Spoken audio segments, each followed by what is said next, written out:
I have just been fired. Me? Fired? A Star is Born. I swear to God, that's the name of the picture. A Star is Born. And I would have given the performance of my life I know that Norman main character inside out. I was just sitting in an office, waiting to tell David Selznick how eager I was to get started, and never got to see David Selznick because he couldn't face me. Sending that business manager, his Dan O'Shea, to give me the bum's rush. Mr. Barrymore, you can call me John. I regret that I have to... Well, speak up, I can't hear you. I have to inform you. You can't inform me of anything if I can't hear you. Oh, the role of Norman Maine has gone another way. What other way? What other way? What other way? The role is to be played by Mr. Frederick March.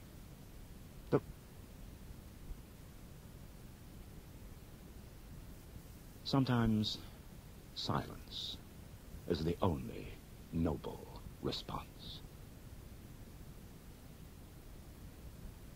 Frederick fucking March. I might have known. Oh, the knives are out for me now, I know. Every time I make a movie, every time I say I'm coming back to Broadway, it's open season. And do they want to see John Barrymore, greatest actor in America? No, they want to see Jack, good old Jack, who forgets his lines, goes on stage drunk, makes speeches to the audience, socks his fellow actors. Horse shit. I never punched out a fellow actor in my life, never. Well, there was that little thing in Hamlet. Laertes took a crack or two from my sword in the fencing scene, but it's in the text, for Christ's sakes. A hit! A very palpable hit! So I hit him. Minor flesh wound, but he couldn't take it. Left the show. I got through one Laertes every couple of weeks. But I never really socked an actor on stage, no. The only time I ever did sock somebody, it was an incompetent spotlight operator who couldn't hit his mark. I mean, this guy fucked up every cue I had in the first half, so I walked off stage and I whacked him. At the interval, I thought, wow, I ought to apologize. So I went up to him and I thought, no, shit, I was right the first time, so I whacked him again. Cost me $1,000 to keep it out of court. And sure, I've been known to address my audiences once in a while, but I like my audiences. I love them. So, what did you come out into the wilderness to see? A reed shaken by the wind? Well, I won't be doing my drunk act, that's for sure. Oh, yeah. Sometimes I pretend I'm smashed just to get rid of all the assholes around me. You know, the kind of thing. I need a barmaid. Bring me she of the walnut nipples and the epping forest bush. Oh, let's get out of here before he gets us thrown out. Yeah, but no. I don't get smashed now. Not like the old days. The drunkenness of youth has passed like a fever in the night. Oh, yeah. I was in this bar this one time. Oh, this is years ago. And this guy comes up to me, wants me to write my autobiography, Confessions of an Actor. I said, what, my life story? Shit, I'm only 28 years old. It's not over yet. I imagine what kind of an asshead it takes to write my life in the theater at 28. You got to be full of it, right? But he says, Mr. Barrymore, this guy says, you're a movie star. You're a matinee idol. You're the greatest classical actor in America. And besides, you don't actually have to write it. We got this nice guy, Joe Schmokin. You just talk to him. He does the work. Okay, let's do it.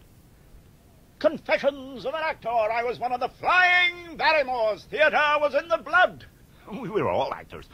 Grandparents, mother, father, brother Lionel, sister Ethel. Oh, Ethel Barrymore. She was the most famous of us all then. What a superb, sexy bitch. Wide-spaced, glorious, crazy eyes. Winston Churchill fell in love with her when she was in England. Wrote her 100 letters. And there was an actress. You want to know what great acting is? I'll tell you what great acting is. Ethel did The Merchant of Venice in 1924, 5, maybe? She said the worst things in Shakespeare were always the great showpiece speeches. You know, the ones where the audience sit there mouthing the words like they're just busting to join in. So she said, this isn't going to happen this time. And when she gets to the big courtroom scene, she's defending Antonio. She says to him, do you confess the bond, Antonio, here? I do. Then to Shylock, then let the Jew be merciful. Shylock straight back on, what compulsion must I? Tell me that. The quality of mercy is not strained. It droppeth as the gentle rain from heaven upon the place beneath. It is twice blessed. It blesseth him that gives and him that takes. 'Tis mightiest in the... Well, we're halfway through. The audience sitting there, quiet as a stone, and there's a sudden little shock that you can almost feel. She's doing it. That's the big speech were listening to it, and we didn't even realize that she was doing it.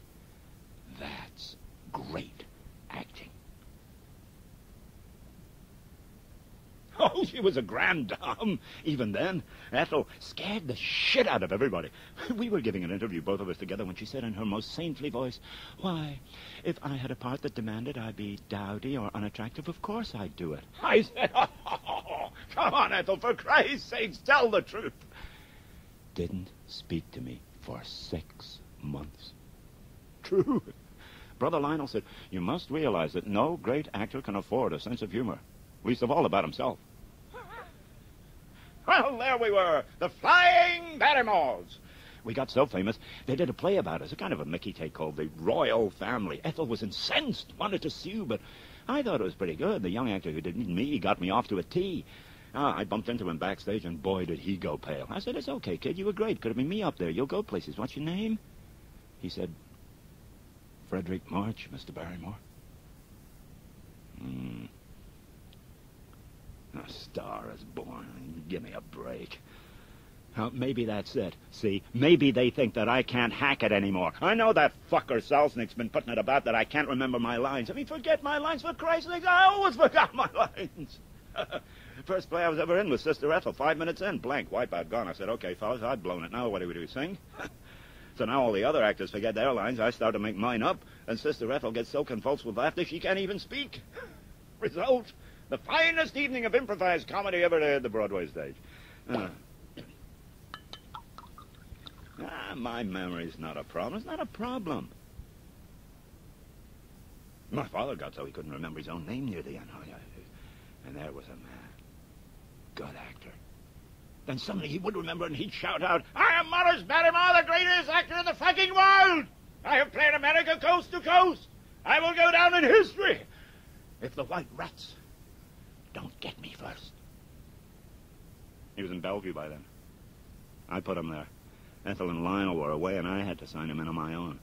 John Barrymore, age 19, art student, hereby declares his father to be a danger to himself and to his family. And the shit press got a hold of it, treated it with their customary delicacy. "Renowned actor Maurice Barrymore, a raving maniac in asylum." Oh, fool, I shall go mad.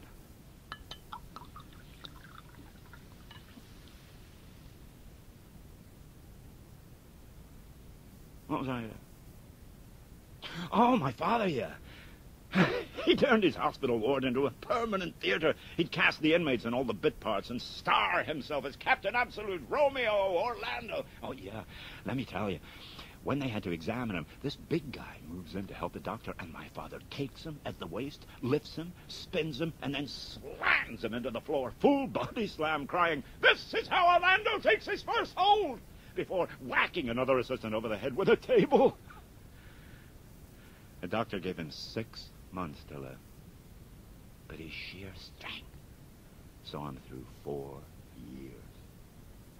In a bare room, I watched him as he sat with his back to me, like a small boy at a little table, humming Ticelli's Serenade. "Still I seem to hear your laughter beguiling."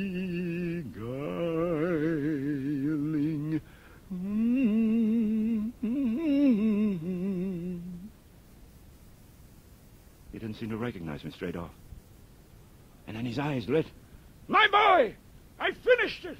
My play! Here! Look!"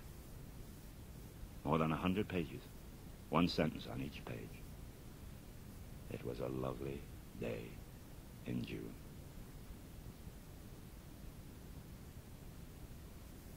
God bless him.